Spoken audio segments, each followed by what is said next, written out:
All right. In this video, we will be going to section 4.2. Section 4.2 is about Riemann sums. Okay, this is one of the most important sections in this course. First, I want to give you a motivation. Suppose you drive a car, you start at rest, and then you attain a maximum speed 60 miles per hour or 88 feet per second. Okay, and then you come to a rest at a stoplight. And here is the graph of the speed. You are increasing your speed to 88 feet per second, and then you are slowing down and coming to a rest when time t is equal to 40. Okay. All right. So this is the graph. So now, if I ask you to find the distance that this car travels, how do you find the distance? Well, if your car travels at a constant speed, how do you find the distance? If I give you that, your car, this is the time, and this is your speed. You are driving at a constant speed for 40 seconds. Here also we have 40 seconds, okay? Likewise, you drive your car at, let's say this is 60 feet per second, okay? The speed is 60 feet per second, and you travel 40 seconds. Okay, then how do you find the distance? Since your speed is constant throughout this time interval, to find the distance, you multiply 40 by 60, right? That will give you the distance, which is 2,400 feet. Okay, you can find the distance that way if your speed is a constant. Okay, speed times the time is the distance. We all know that. Okay, but how do you find the distance in this case? In this case, your speed is not constant. So you cannot multiply this time 40 seconds by something.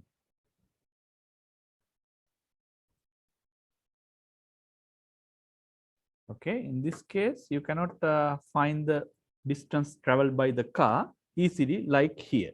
You can just multiply 60 by 40 to find the distance traveled by the car in this case, but in this case it's not. So how do you find the distance traveled by the car in this case when your speed is not a constant? It is varying over the time. It's going up and coming down. So here is the plan. What I'm going to do is I'm going to divide this entire time interval 40 seconds into 4 sub intervals. This is the first sub interval 0 to 10, and then 10 to 20, 20 to 30, 30 to 40. And then I'm going to think about the distance traveled by the car in this time interval. I'm going to find a way to approximate the distance traveled by the car in this time interval. Here is my plan. What I'm going to do is I'm going to take the speed of the car to be the speed at this midpoint. At time t is equal to 5, the speed of the car is this one. I'm going to assume that throughout that interval, my speed is this much. That way I have this rectangle, right? If I assume that throughout that time interval, my speed is this height corresponding to this midpoint, then if I assume that my car is traveling at that speed, then I can find the distance traveled by the car, right? The distance traveled by the car is 10 multiplied by this height, 10 multiplied by whatever the height you get here. That means the area of the rectangle, right? Area of this rectangle can be used to approximate the distance traveled by the car. And then if you go to the second time interval, again, I'm going to take the speed of the car. I'm going to assume that my speed of the car is this much throughout that interval. That way I can complete a rectangle again here. Then I can use the area of this rectangle, or 10 times that height, to approximate the distance traveled by your car in that time interval. Okay, likewise, here are the 4 rectangles. I can approximate the distance traveled by the car in this time interval by the area of this rectangle. And then I can approximate the distance traveled by the car in this time interval by the area of this rectangle. All what I do is I take the midpoint and take this height and they take that height to be the speed of the car in that interval. I assume that that height is the speed of the car in that interval. That will not give you the exact distance traveled by the car, but it will give you some approximation, because how different can it be? The least speed in that interval is this one. In that interval, the highest value is this one. So I am assuming that that speed is somewhere between this speed and this speed. Okay, I will take the midpoint. That's why I'm taking the midpoint here and take my speed to be this height. And then the distance traveled by the car in that time interval would be that height times the time, which is 10. Okay, likewise, I can approximate the distance traveled by the car by the areas of these 4 rectangles. Okay, if I want a better approximation, what I need to do is I need to refine these rectangles further. I need to include more rectangles. Okay, if I include more rectangles, if I get a finer mesh, this is what you get. This is how it looks like. Now I can find the areas of each of these rectangles and add them together to get the distance traveled by the car. Okay, as you can see, this will give you a better approximation for the distance traveled by the car.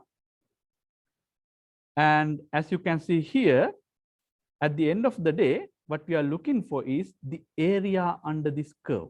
This area under this curve is the distance traveled by the car. The exact distance traveled by the car is the area under the curve, and that area can be approximated by a bunch of rectangles. Okay, the smaller the rectangles you take, you get a better approximation. Okay, so that's the idea. So we need to find the area under a curve at the end of the day using some techniques. Okay, that's what we do in this section. We are developing some techniques to find the area under a given curve using these kind of rectangles. All right, as I said, our goal is to find the area under a given curve. Okay, suppose you are given a function f of x to be this function, and if you graph that function on the interval 0, 2, you will get a shape like this.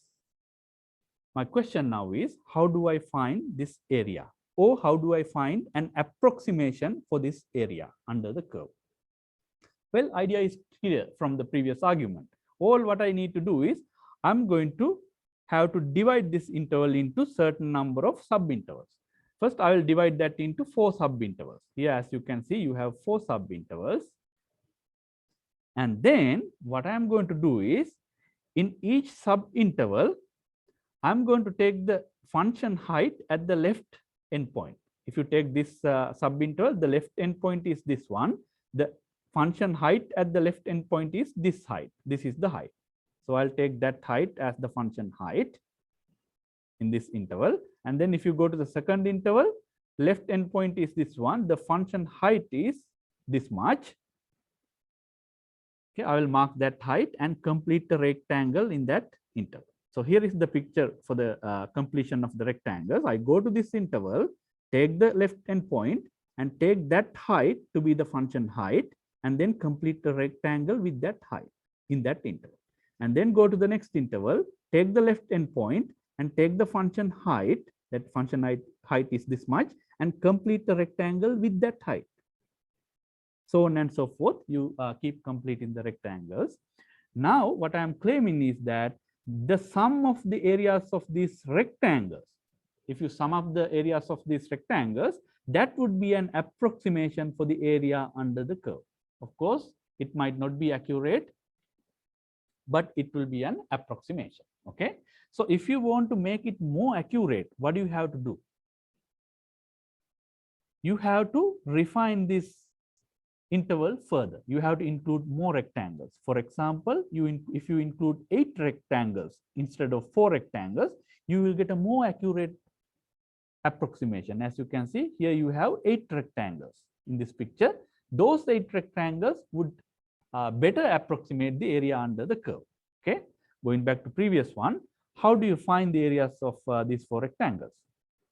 That's not difficult, because we know that this function height is f of 0. You plug in 0 to find this height of this rectangle.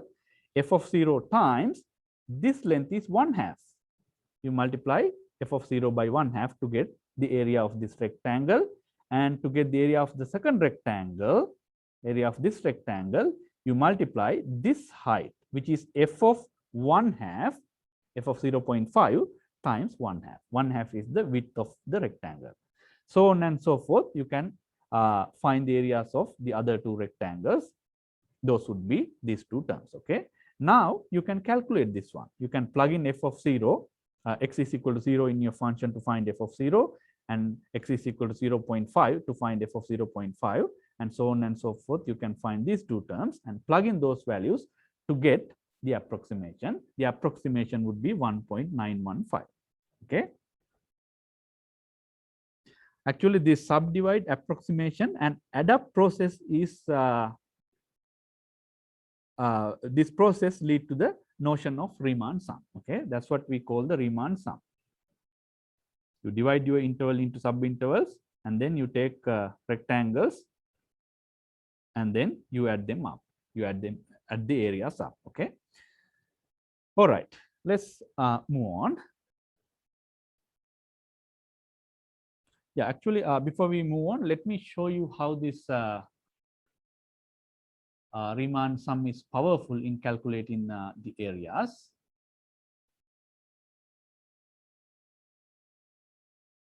All right, if you look at this graph, let's see how we can use the Riemann sum to approximate the area under this curve. If you use bigger rectangles, you will see that your answer is not accurate, but when you make your rectangles, the width of the rectangle smaller, then your rectangles will better approximate the area under the curve. Okay, watch this.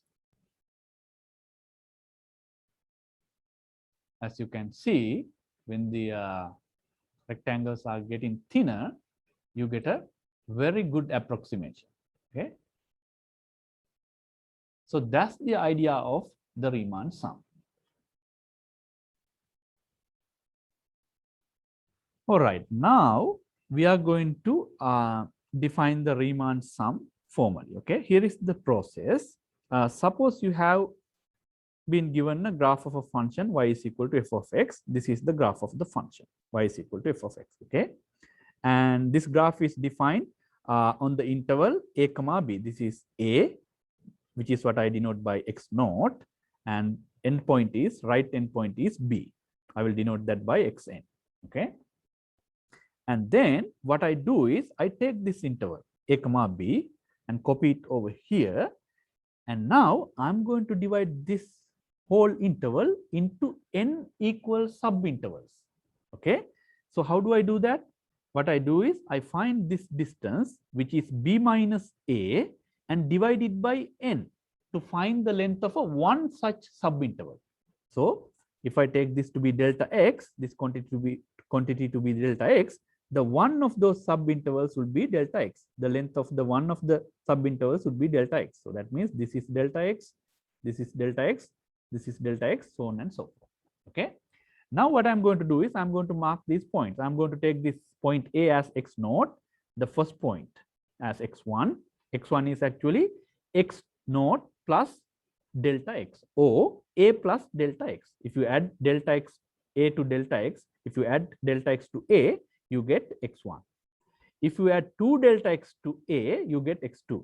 If you add 3 times delta x to a, you get x3, so on and so forth. And this is your xn, which is b. All right, now this is the pattern. I take x naught to be a, and x1 is equal to a plus delta x. Is clear from this picture. This number should be a plus delta x because this length is delta x. And then x2, this number would be a plus 2 times delta x because you add in 2 delta x's to a to get x2. So on and so forth. Xk is equal to a plus k times delta x, following this pattern. Okay. Now what I'm going to do is I'm going to take a point, take any point xk star from this interval xk minus 1 comma xk. For example, from this interval x0 comma x1, I'm going to pick a point which is what I call x1 star somewhere, any point in this interval. For example, I could choose a point somewhere here, somewhere here, and then I take the corresponding y value. This is my y value. And then with that y value, I complete the rectangle in that interval like this. And then I go to my next interval, and then I pick a x2 star in this interval. I pick a x2 star, and then let's say my x2 star is here. This is my x2 star. For that, I'm going to pick a function value, and then for that function value as the height, I'm going to that function value as the height, I'm going to construct a rectangle. Let me actually mark these values. This is the function height here, and this is the point that I picked, x1 star. And my x2 star, I'm going to pick my x2 star here, and the corresponding function height is this much. This is my x2 star. So on and so forth. You can pick the other x stars in each interval. Okay. Now, as I said, I complete a rectangle in this interval this way. I take the this function height of the function at x1 star that you picked, and then I complete that rectangle. And then I go to the next interval, and I take the function height at x2 star, and I complete a rectangle with that height. So on and so forth. I can complete all the rectangles by picking a point x k star from each interval. Okay. So this is the complete set of rectangles. Now I can approximate the area under the curve in this interval. This is the interval I'm focusing on. Okay. So area under the curve in that interval would be this area, right? I can approximate that area by the sum of the areas of these rectangles. So how do you get the sum of the areas of those rectangles? The first area of the first rectangle is f of x1 star times delta x, because it's the length times the width, right? Your width is delta x. This is delta x. Okay, that's a fixed number, which is delta x. You multiply that by the height. Height is f of x1 star, because I take the function height at this point to be the height of the rectangle. So this is the area. And similarly, the area of the second rectangle is fx2 star times delta x. And the area of the third rectangle is fx3 star times delta x, so on and so forth. You need to take the areas of all the n rectangles. Okay. So here is the sigma notation for that. Sigma k goes from 1 to n fxk star delta x. This is the sum of the rectangles given here, and that will be an approximation. This will be an approximation for the actual area under this curve on this interval a comma b. Okay, that's the idea of Riemann sum. Here is the formal definition of the Riemann sum. A Riemann sum for a function f on an interval a comma b is a sum of the form sigma k goes from 1 to n f of xk star times delta x. You are taking the sum of those rectangles. Okay. Here delta x is b minus a divided by n. That is the length of a one subinterval. And this xk star is a number that you pick in this interval, xk minus 1 comma xk, in the closed interval xk minus 1 comma xk. And then xk is defined by a plus k times delta x, like we did previously. Xk is equal to k times a plus k times delta x. All right. And by the way, this Riemann sums measure the sign area. Okay. So this is a summation of the areas of bunch of rectangles, but that sum can be negative. Why can it be negative? Look at this graph. If you look at this graph, if you approximate the area using 4 rectangles, for example, you take the function height in this interval, you take your x star to be this point, you evaluate the function height. In this case, your function height is a negative number. So if you multiply your function height by delta x is a positive number. That is the width of this length of a one subinterval, which is a positive number, but this is a negative number. So this whole thing will be a negative number for all the rectangles. So that as a result, that will give you a negative value. Okay, basically that is the negative value. You first take the summation of this areas of these 4 rectangles, and then you put a negative sign in front. That is what this will give you. All right. But if the function is positive, this summation will give you an approximation for the actual area. That's a positive area if your function is positive, if it lies above the x-axis like this. AB, because in that case, all the rectangles have positive heights. Okay, this is positive in that case. All right, next we have this definition. We are going to we will be having 2 definitions. We are going to talk about types of Riemann sums, various types of Riemann sums.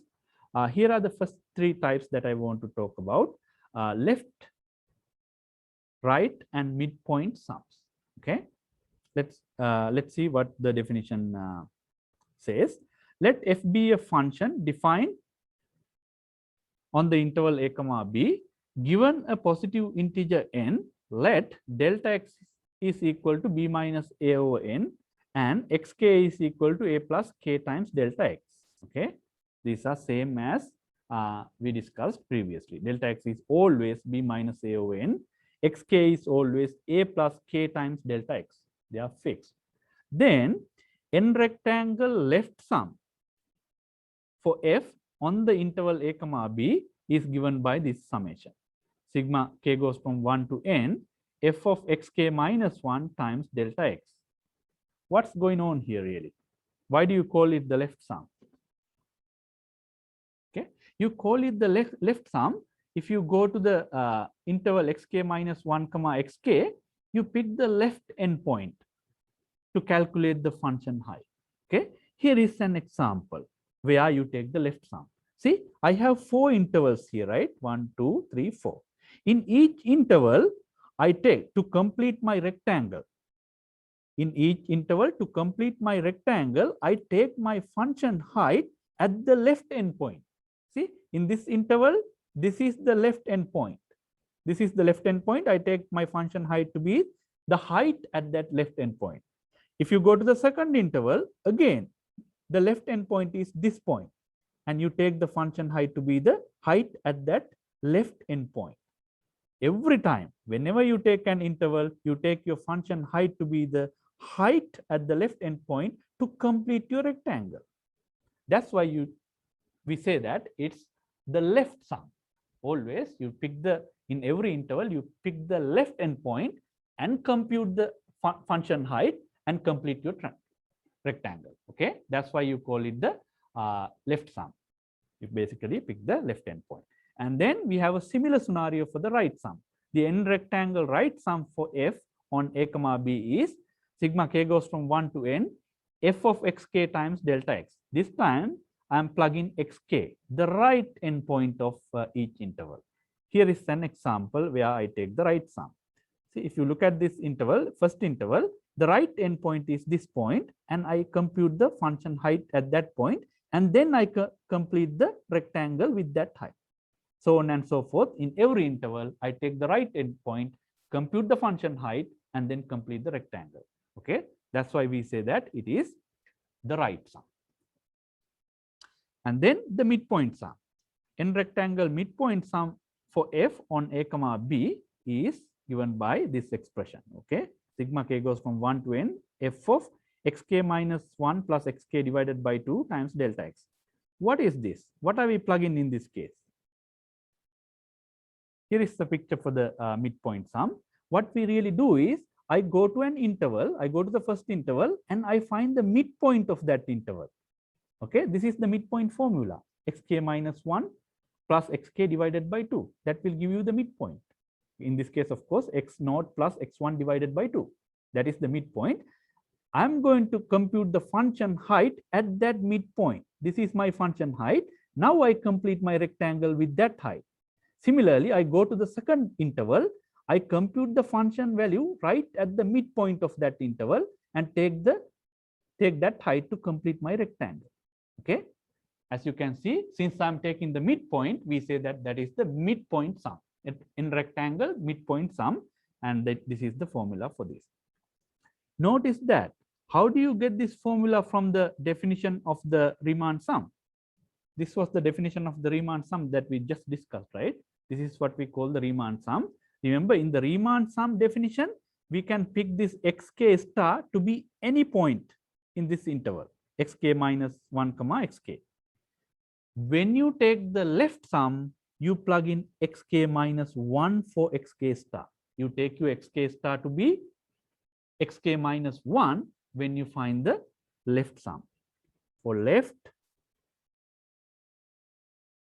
sum, you take xk star to be xk minus 1. That's what really happening there. And then for right sum, you take your xk star to be xk, the right endpoint. And then for the midpoint sum, you take your xk star to be xk minus 1 plus xk divided by 2. That's what really going on here. You take all these three types of Riemann sums using this basic formula, using this fundamental definition. Okay. All right, that's about left sum, right sum, and midpoint sum. And then we have upper sum and lower sums. Okay, let's see what we mean by the upper sum and lower sum. Again, we take f to be a function that is continuous on the interval a comma b, closed interval. Given a positive integer n, let delta x is equal to b minus a over n, and xk is equal to a plus k delta x. Okay, these are fixed. For any problem, these are going to be like this. Okay, and then we define in rectangle upper sum for f on the interval a comma b to be k goes from 1 to n f of mk, uppercase mk times delta x, where mk is chosen so that f of mk is the maximum value of f on this interval xk minus 1 comma xk. Okay, what does that really tell you? Well, here is the picture for the upper sum. If you look at here, go to the first interval. Okay, if you go to the first interval, in that interval, what is the maximum function value? The maximum function value is this height, right? All the other function values in this interval, they are smaller than this value. So the maximum function value in this interval is this value. So your uppercase M1 is this number. Okay. Similarly, uppercase M2, that is the point where your function attains the maximum in the second interval, would be this point. At this point, you have the highest function value. Okay. In the upper sum case, what we do is you go to a certain interval and find the highest function value in that interval and complete a rectangle using that height.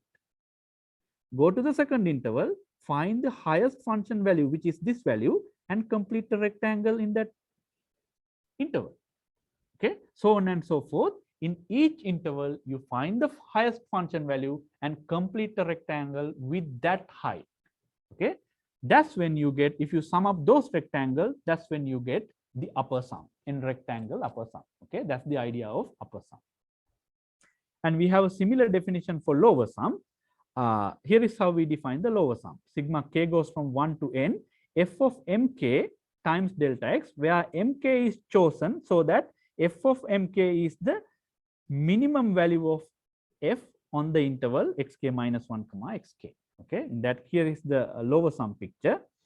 You go to the first interval and then you find the minimum function value in that interval, and you take that height as the height of the rectangle and complete that rectangle. And then you go to the second interval. If you go to this interval, what is the minimum function value that you can have? That is this value, right? In that interval, this is the minimum function value. With that height, you complete the rectangle, and you keep doing this until you finish the last rectangle. Okay, so in that case, as you can see, you have a bunch of rectangles. All those rectangles are lying below the curve. Okay, if you have a positive function, this lower sum will be an underestimate for the area under the curve, and the upper sum will be an overestimate for the actual area under the curve, because these rectangles always goes above the curve. Okay. All right. All right, let's move on. Next, we have this third definition, trapezoidal sums. Okay. Suppose f is a function that is continuous on the interval a comma b. Given a positive integer n, let delta x is equal to b minus a over n and xk is equal to a plus k times delta x. Then the n rectangle trapezoidal sum for f on a comma b is given by this formula. Okay. Let's explore what we mean by this summation. Okay, first of all, let's try to figure out what's going on here. What is this quantity? Okay, so if you go to the, let me copy the mesh here first, your subdivision. Here is the subdivision of your interval. This is the first interval, x0, x1. Here, what you do is you go to each interval. For example, in the first interval, you go to the first interval, and then you compute the function height at the left endpoint and the function height at the right endpoint, and then you add them together and divide it by 2. Okay, so you go at the left endpoint and function height at the right endpoint, that is this side, and then you add those two heights and divide it by 2, and then you multiply that thing by delta x. What would that give you? That will give you the area of this trapezoidal, right? And if you go to the second interval, again you do the same thing. You find the height of the height at the left endpoint, height at the right endpoint, and you sum them up. You divide it by 2 and multiply it by delta x. Delta x is this width. That will again give you the area of this trapezoidal. In this case, as you can see, you are going to come up with bunch of trapezoidals. Okay, this summation will give you the sum of the areas of bunch of trapezoidals. Okay, that's why you say that it's a trapezoidal sum. It's going to be a trapezoid sum because you are summing up a bunch of trapezoidals. Okay, all right, that's the idea of trapezoidal sums. Next, I want to go over some examples. Okay. Okay, let's work on this example. Approximate the area between the graph of f of x and the x-axis from x is equal to 1 to 3 using right sum with 4 rectangles. In the process, identify each of the following. Okay, so first let's try to identify these quantities. Okay, clearly your a is 1, no problem with that, the left end point. B is equal to 3. And then what is your n? Remember, we are asked to use 4 rectangles. 4 rectangles means 4 subintervals. That means n is equal to 4. And then delta x is clear. We know the formula for delta x, that is b minus a over n, which is 3 minus 1 over 4, which is 1/2. Okay, that is clear. Okay, how do you identify x0? Clearly, by definition, x0 is this number. This is x0. And this is the last number, which is x4. Because we have only 4 subintervals in this case. So the endpoint is x4, and that is what we take to be b. B is equal to 3. Okay, so we know the value of x0, which is 1. Value of x4 is 3. Now we need to figure out the value in the middle. Okay, let me draw that subinterval actually. Let's say this is your 1, 3, and you have 2 in the middle. This is x0, x1, x2, x3. The last point is x4, which is 3. Okay, we need to figure out x1. How do you find x1? Well, I know my delta x. Delta x is 1/2. So this length is 1/2. So I have to add 1/2 to 1 to get that point. That is 1.5. Okay, and then x2 is 2. That's the midpoint. You add another 1.5 to this point, or you add two 1.5s to x0. Okay, so this would be x2 would be 2, and then x3 will be, you have to add 0.5 to this number to get this number here. Okay, that is 2.5. So we have all these numbers. Okay, now how do we identify x1 star, x2 star, x3 star, and x4 star? For that, we want to know what sum we are looking for. We are looking for right sum. In the case of right sum, how do you identify x1 star, x2 star, x3 star, x4 star? Well, if you go back and recall what we discussed, if you look at here, in the case of left sum, you take xk star to be xk minus 1. And in the case of right sum, you take xk star to be xk. Xk means the right endpoint of this interval. In each interval, you take the right endpoint to plug in to the function. Okay, here. So here, if you go to the first interval, x1 star is coming from the first interval. X1 star would be the right endpoint. Right endpoint of the first interval is 1.5. And then x2 star is the right endpoint of the second interval. That is 2. And then x3 star is the right endpoint of the third interval, which is 2.5. Third interval is this one, right? The right endpoint is 2.5. Similarly, x4 star would be 3. Okay, that gives you all those quantities.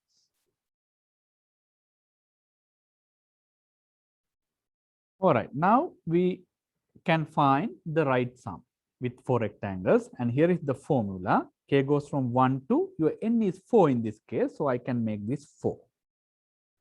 K goes from 1 to 4, f of xk delta x. Okay, see here, xk is the right endpoint of each interval. If you go to the first interval, the right endpoint is 1.5. Okay, so in each interval, you plug in the right endpoint here. So what would this give you? This is equal to, if you plug in 1, you get f of x1. The right endpoint is 1.5. So first, let me write it actually, f of x1. You plug in k is equal to 1, you get this, and then k is equal to 2, f of x2 times delta x plus f of x3 times delta x plus f of x4 times delta x. Okay. By the way, this is the right sum formula. Okay. If you look at here, this is the right sum formula. I'm using that formula here. Okay. Now all I have to do is I can plug in these numbers. I know x1. My x1 is this number, 1.5. 1.5 times delta x. My delta x is 1/2. And then f of x2. Oh, pardon me, it's not actually 1.5. You need to find the function value at 1.5, f of x1. F of 1.5 times delta x, which is 1/2, plus f of x2. X2 is 2 times 1/2 plus f of x3. X3 is 2.5 times 1/2 plus f of x4. X4 is 3. F of 3 times 1/2. Now what you can do is you can find f of 1/2 by plugging 1.5 in your function f of x. You can find f of 2 by plugging 2 in your function f of 2. And if you do this computation, you will get 5.75. And that's an approximate for the area under this curve. Under this curve in this interval 1, 3. Okay.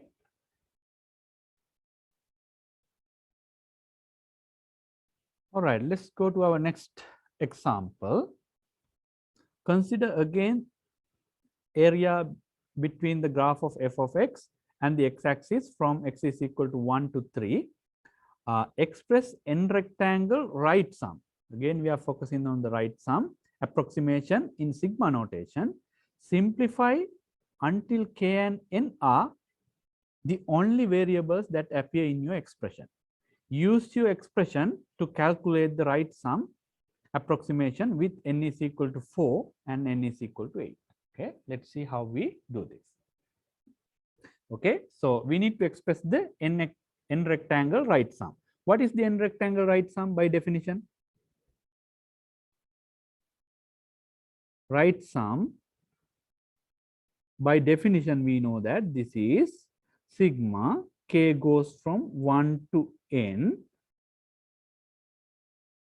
f of xk times delta x. That's the right sum formula that we discussed. Okay, so to go with this formula, what do we need? We need xk, we need to find xk, and we need delta x. Okay, delta x we know, delta x is equal to b minus a over 2, which is 3 minus 1 over 2, which is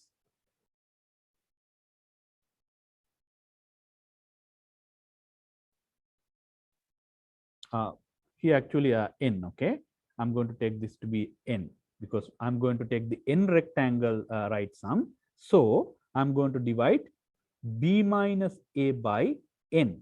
I need to have n rectangles, that means n subintervals. So this is going to be 3 minus 1 divided by n, which is 2 divided by n. That is your delta x. Okay, and we know that xk is given by a plus k delta x. That is a is 1 plus k times your delta x. Delta x is 2 over n. We just found it, it's 2 over n. That is the xk formula. Xk is nothing but 1 plus 2k divided by n. That's your xk. Now I can go with this formula. I have every ingredient to go with this formula.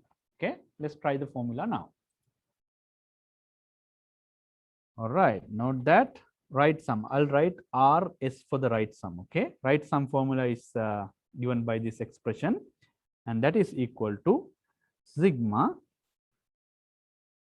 k goes from 1 to n f of xk. My xk is 1 plus 2k over n. I just found my xk. My xk is 1 plus 2k over n times my delta x is 2 over n. Now what am I supposed to do? Now I can find this quantity. How do I find f of 1 plus 2k over n? This is my input. I can plug in this value in my function to find f of 1 plus 2k over n.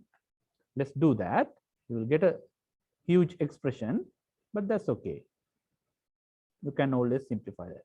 K goes from 1 to n.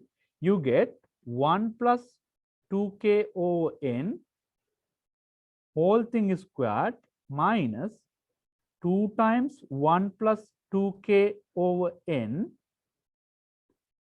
plus 2 everything times 2 over n. Your 2 over n should be there as it is. Okay. Now I can simplify this a little bit. Okay, you can simplify this expression by foiling this one. You can simplify that. If you simplify this expression, you will get 1 plus 4k squared over n. That's what you get. And times 2 over n. Don't forget that. That's outside. Okay. That's the formula that we were looking for. We wanted to find the right sum purely in terms of k and n. That's what we have here. This expression is purely in terms of k and n. Now we are asked to use this expression that we found to find the n rectangle right sum for the case when n is equal to 4 and n is equal to 8. Okay, how do you do that? Actually, there are two ways of doing that. The first way is you can, in the case n is equal to 4, you can keep plugging numbers. You put 4 here and then you run this index k from 1 to 4. You plug in k is equal to 1 in this expression, and then 2, and then 3, and then 4. That's the first method. The second method is you can actually find this summation using the summation formulas that we discussed in the previous session. Okay, let's go in that direction. Let's find the summation formula for this one. That's what I'm going to do.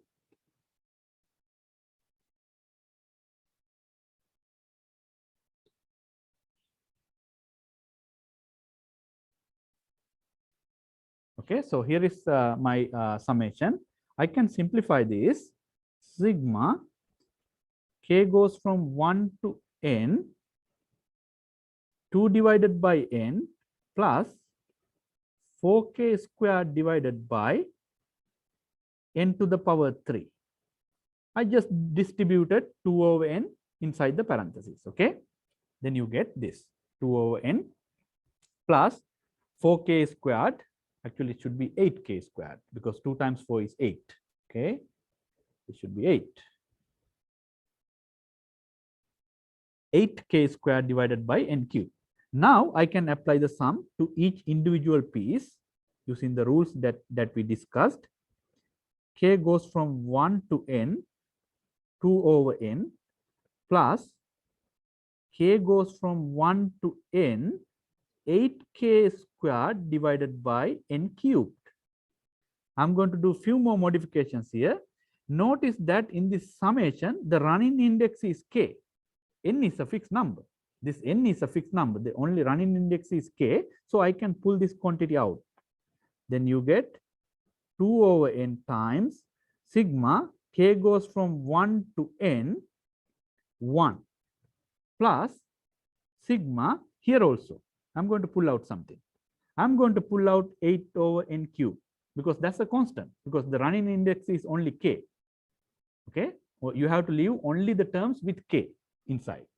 You can pull out all the other terms. Okay, 8 over n cubed times k goes from 1 to n, k squared.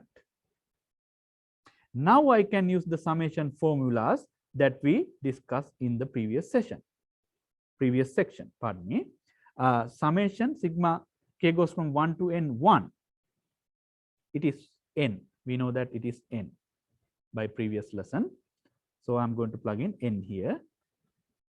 This will be n plus 8 over n cubed times, what is the summation formula for k squared? Well, here it is. The summation formula for k squared is n times n plus 1 times 2n plus 1 divided by 6.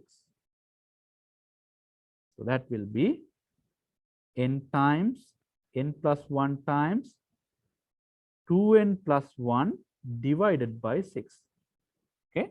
Now, as you can see, this formula is purely in terms of n. You don't have k anymore because we applied the formula and got rid of k. Okay. Now this formula is written. This is the formula that we wanted, and that is written purely in terms of n. Now, to find the right sum with 4 rectangles, what do we have to do? Right sum with 4 rectangles. You plug in n is equal to 4 in this expression. That will give you the value.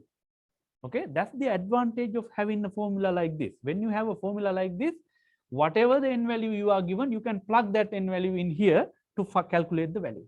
That will immediately give the value. Okay, you don't have to type the summation one by one. Okay, if you expand this, you have to type the summation one by one, right? Plug in k is equal to 1, k is equal to 2, k is equal to 3, k is equal to 4, so on and so forth. Then you have to sum it up. But when you have a formula like this, you just go ahead and plug in n is equal to 4 there. Okay, if you plug in n is equal to 4, you get 2 over 4 times 4. Of course, those two will be cancelled. 4 to the power 3 times 4 times 4 plus 1 times 8 plus 1 divided by 6. And if you compute this value, you should get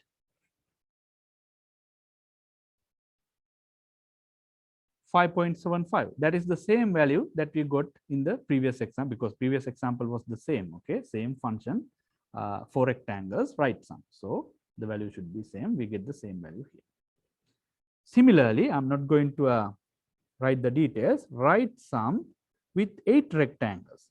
In the next part, we are asked to find the right sum with 8 rectangles.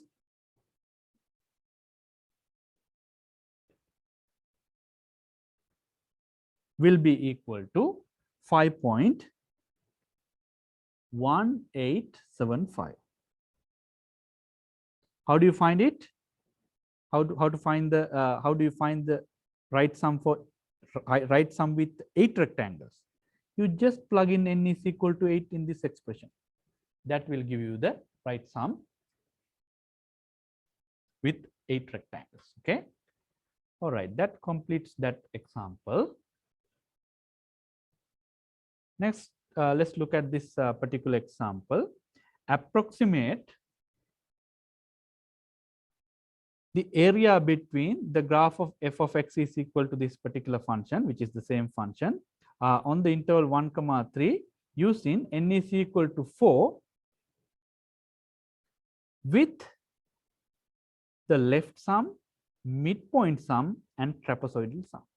Okay. Again, how do you do this one? Again, the procedure is same. The first thing is you need to identify those important quantities. You need to identify what is your delta x. Okay, we know that delta x is b minus 1 over 4, which is 3 minus 1 over 4, which is 1/2. And then what is your xk? Your xk is a plus a is 1 plus k times delta x. Delta x is 1/2. Here you get 1 plus k over 2. That is your xk. Okay, that's all you need. You need only these two quantities to go with those formulas. Now, let's go to the part 1, left sum. What is the formula for left sum? Left sum is given by this formula.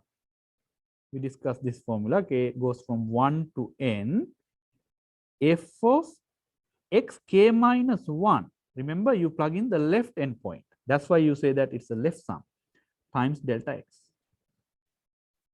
Okay. All right. How do you find this one? I can clearly plug in 1/2 here because I know that my delta x is 1/2. How do you find this?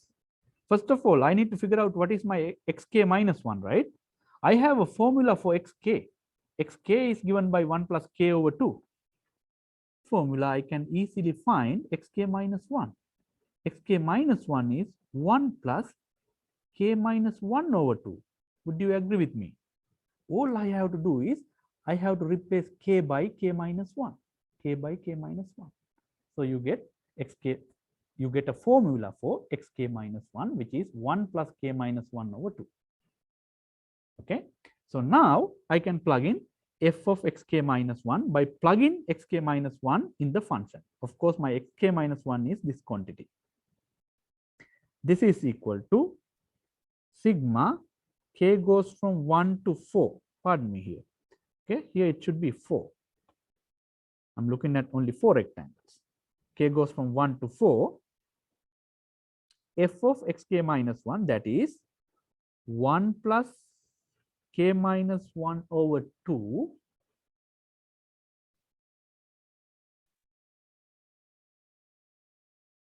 here actually let's write f of xk minus 1, which is 1 plus k minus 1 over 2 times delta x. Delta x is 1/2. Now I can easily find the summation here by plugging k is equal to 1, 2, 3, 4. Okay. But if you have to find a big summation like 100, then you have to develop a case. Okay. So here, if you plug in 1 plus k minus 1 over 2 in the function, you can find f of 1 plus k minus 1 over 2. I plug in this quantity in your function. You get, actually, let's plug in k is equal to 1 through 4 in this case, because 4 is a small number.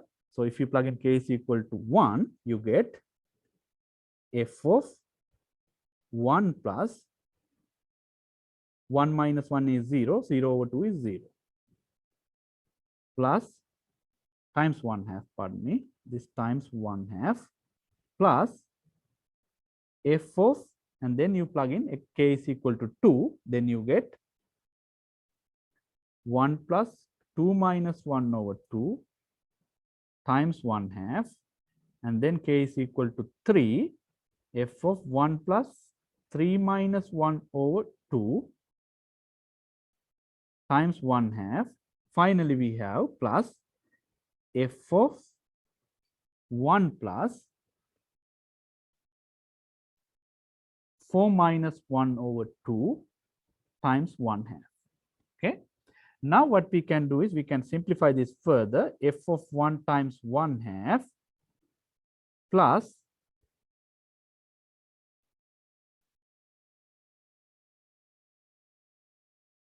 okay, you get f of 1 times 1 half, f of 1.5 times 1 half, because if you simplify this quantity, that is 1.5. That's how you get 1.5 here. Okay, likewise, f of 2 times 1 half, f of 2.5 times 1 half. And of course, now you can find these quantities by plugging the respective x values in your function. Function is given to you. Okay, so this will be 3.75. Okay, next part B. How do you handle part B? Well, you need to find the formula.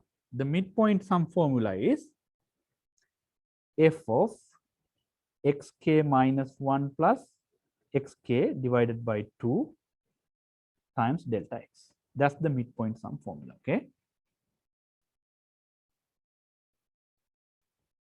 Here it is.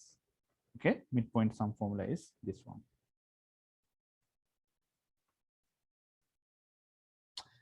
All right. Now what I'm going to do is I'm going to compute this quantity xk minus 1 plus xk divided by 2. Okay. What is that quantity? We'll do some side work here. Xk minus 1 plus xk divided by 2. That is, xk minus 1 is 1 plus k minus 1 over 2.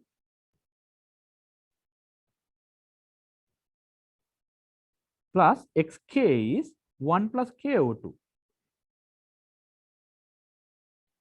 And if you simplify this, you will get, you should have 2 underneath of this. If you simplify this, you will get 3 plus 2k divided by 4. That's what you get. Okay. All right. So that means xk minus 1 plus xk over 2 is 3 plus 2k over 4. So I can plug that in here.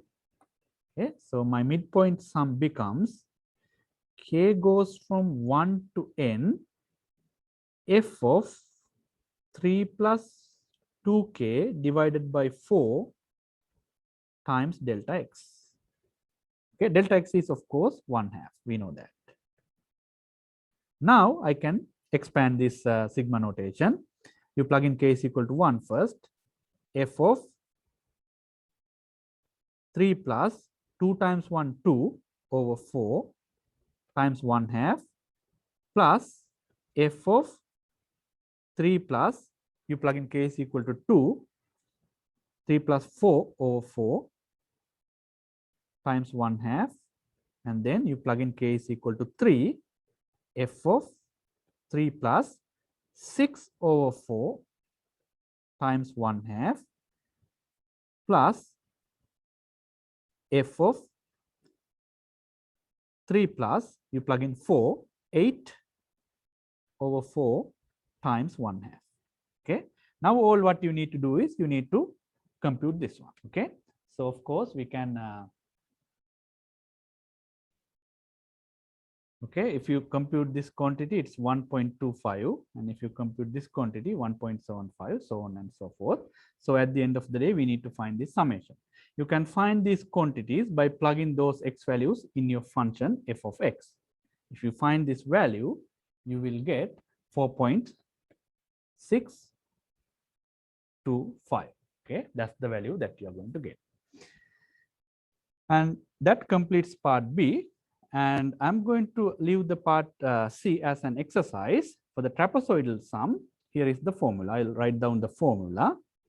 Trapezoidal sum, I'll write TS is equal to sigma k goes from 1 to n f of xk minus 1 plus f of xk divided by 2 times delta x.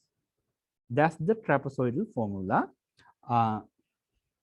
This is the calculation of this sum is very similar to the calculation that we did in the previous two parts. Okay, trapezoidal formula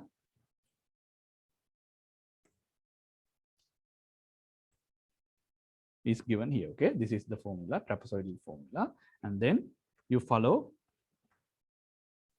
the same steps that we did in the previous two parts to compute the trapezoidal sum with n is equal to 4. In fact, you can put n is equal to 4 here. Okay. All right. With that, we conclude section 4.2. I'll stop there. I'll see you next time.